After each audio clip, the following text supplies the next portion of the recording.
Adventures in Research.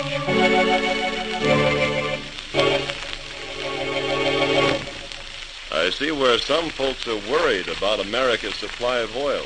Running short, they say.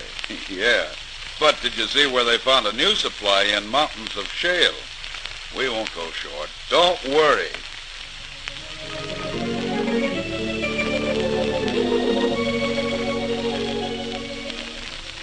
This is Paul Shannon introducing another in the series of programs dealing with the thrilling adventures to be found in the field of scientific research, as told by the men of science themselves. And here is our man of science, ready with today's story, Dr. Phillips Thomas, research engineer of the Westinghouse Research Laboratories. Thank you, Paul. Hello, everyone. Dr. Thomas, what's all this about America's reserve supply of oil running short? If you're worrying about not being able to run your car, Mr. Shannon, I wouldn't lose a wink of sleep over the subject at all.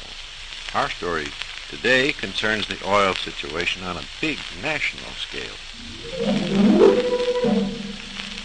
America has, in less than 30 years, fought 2 world wars, during which both gasoline and oil were consumed at an extravagant rate. Naturally, this has materially decreased our reserve supplies, which are at present very low. Obviously, gentlemen, something must be done to bring our reserve supply of petroleum up to peacetime normal.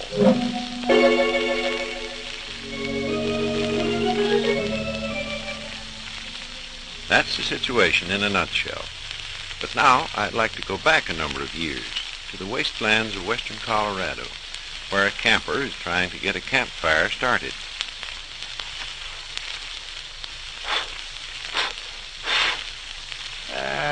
Ain't no use.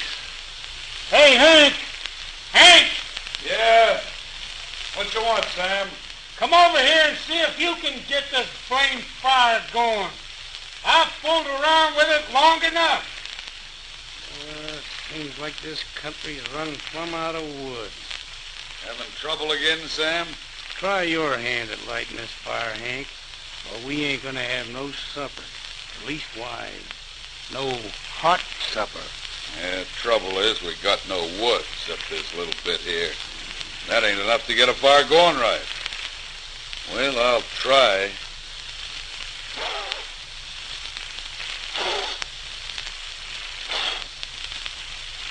Well, Sam, looks like we'd our supper cold.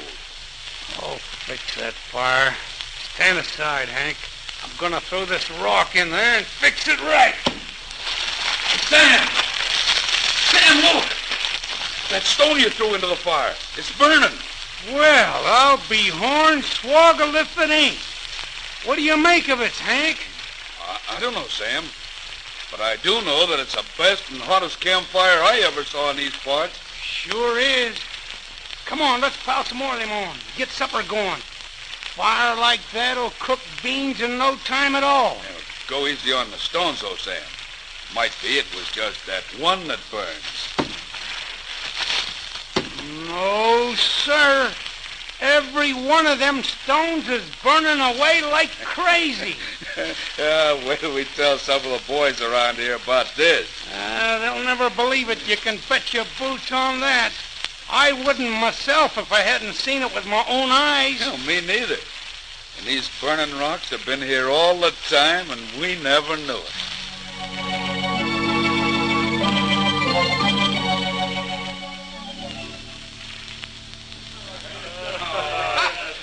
But I tell you, it's true. Hank and me built the best campfire you ever saw with it. You show me a rock around here that'll burn like wood, and I'll eat it. I've a right good notion to make you keep that bet, Grimley, but I won't. I'll just go ahead and prove it to you. And now you're talking, Sam. And we can prove it on their own little fire right here. Ain't no bigger no hoot I'll know how. Hand me one of them rocks, Hank. Okay. Now watch this, Grimley, and get ready to eat it. Well, I'll be a suffering bulk at it. It's burning. Just like I said it would. Sam, I take back what I said. Every word of it. Boys, we got ourselves a real campfire. Thanks to Sam here for telling us about it. And every sheep herder in this part of the country will thank you too, Sam. As long as we got these stones, there's millions of them around here. We don't need to look for no wood. That's right.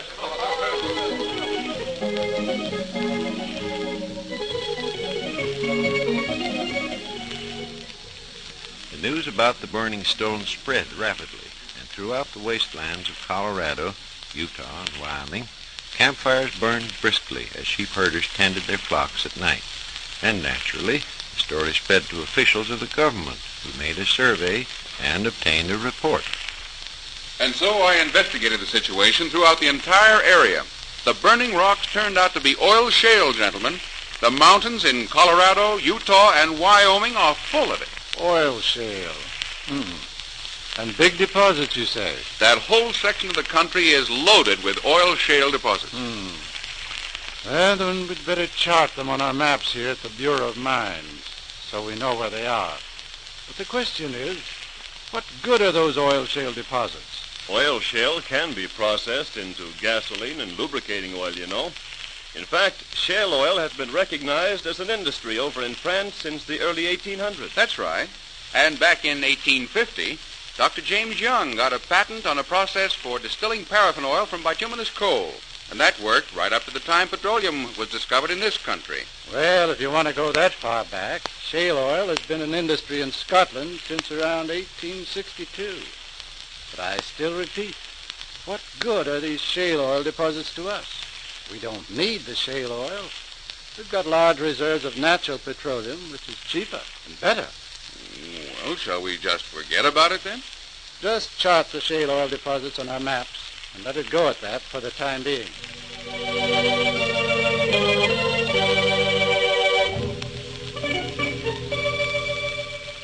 World War I reared its ugly head, was fought and won. The shale oil deposits remained unused, unheeded, save as areas charted on the maps in the United States Bureau of Mines.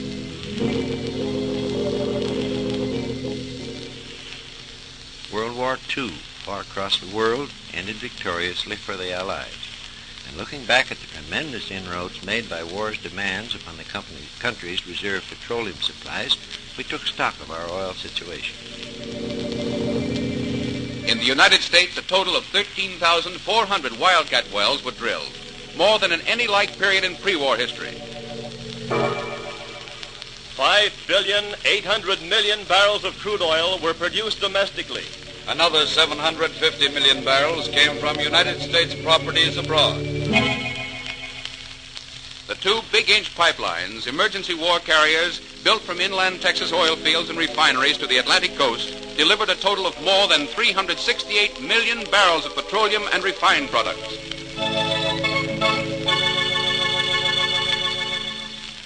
Gentlemen, I read you a portion of a letter of thanks in acknowledgement of the accomplishments of the United States oil industry in furnishing 90% of the oil requirements of the United Nations. It reads, "The Army-Navy Petroleum Board extends to you and through you the entire staff of the Petroleum Administration for War and the entire American petroleum industry its deep appreciation and admiration for the superb contribution which has been made to the victory of the United Nations by providing in full and on time the vast flood of petroleum products required by the armed forces during World War II.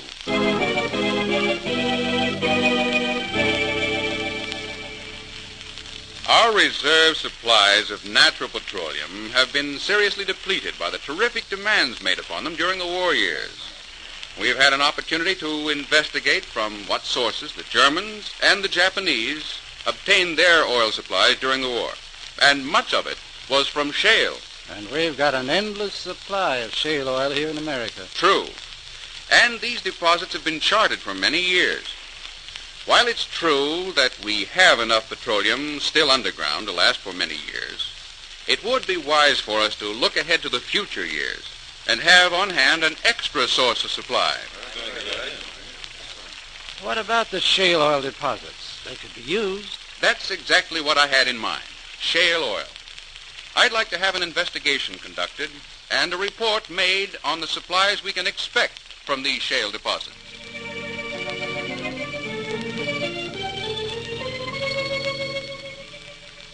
reporting on shale oil deposits, in the shale mountains of Colorado, Utah, and Wyoming alone, there are approximately 100 billion barrels of oil. Why, that's just about 5 times as much oil as we've used since the first petroleum well was drilled back in the 1850s in Titusville, Pennsylvania. Our reports show that the oil from the shale in those 3 states alone could keep us going for some 68 years. Good. And there are also shale deposits in Texas, Nevada, Indiana, Ohio, and Kentucky.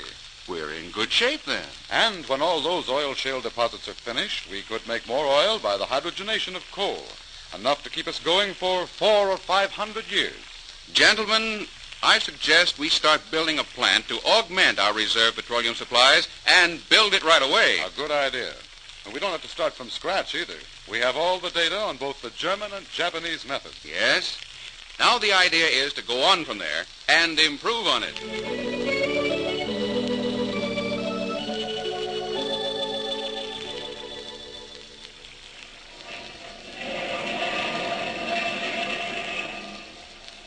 What you building here, mister? I'm going to build a plant to get oil out of the shale, my friend. Yeah. Seems to me you took on quite a job. How you going to do it? Well, the plant will be built right here. This will be the refining plant, and we get the shale from the mountain. Oh, now, look, mister. That mountain's about a couple of 1,000 feet above the Colorado River. How you going to get the shale from the mountain? Fly it down? No, we figure on having a mine up there in the mountain. Huh? And the shale will be mined up there, and then shipped down to the plant here by aerial tramway. Eh? Mm-hmm. Guess that can be done all right. How you figuring on getting the oil out of the shale? That's going to be tough. Nothing tough about it, my friend. The shale comes into the plant on the aerial tramway. It gets crushed, then it gets heated. What's the heat do? It makes the oil come out of the rock in a vapor. The vapor is condensed back into oil, and there you are. Sounds like quite a system. Guess you just throw that crushed rock away, huh? That's right. It's no good so far as we know now. Although somebody might come up with an idea on how to use it for something or other. Who knows? Seems like they're finding a use for everything these days. Well, better put a clothespin on your nose when you get your system working.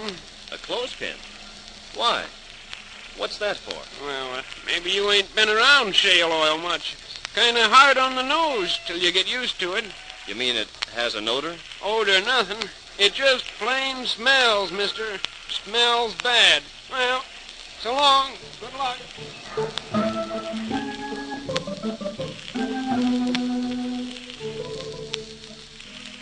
We have one more point to clean up on this production of shale oil, gentlemen, and that's the question of cost. It's going to be a little higher than natural petroleum, of course, to produce, that is. Yes, but that, I'm sure, will iron itself out in time. As natural petroleum gets scarcer, prices will come closer to shale oil cost, but that's nothing to worry about for some time to come. Meanwhile, we have the oil situation well in hand, I think, or we'll have when the new plant gets underway. Yes, and even though shale oil contains less hydrogen than does petroleum, the day may come when shale oil will be the principal motor fuel of America. And who knows, that day may not be too far off. But when it comes, gentlemen, we're ready for it.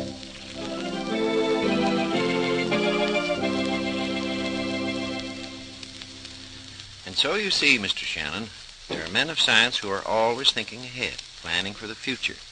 So there's really no need for you to worry about running short of oil for many, many years to come.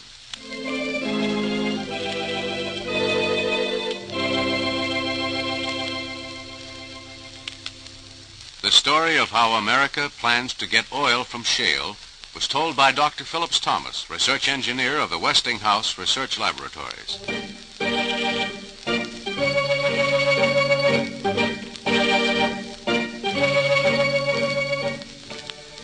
Be sure to join us again next week when Dr. Thomas will be back with another interesting story to tell on Adventures in Research.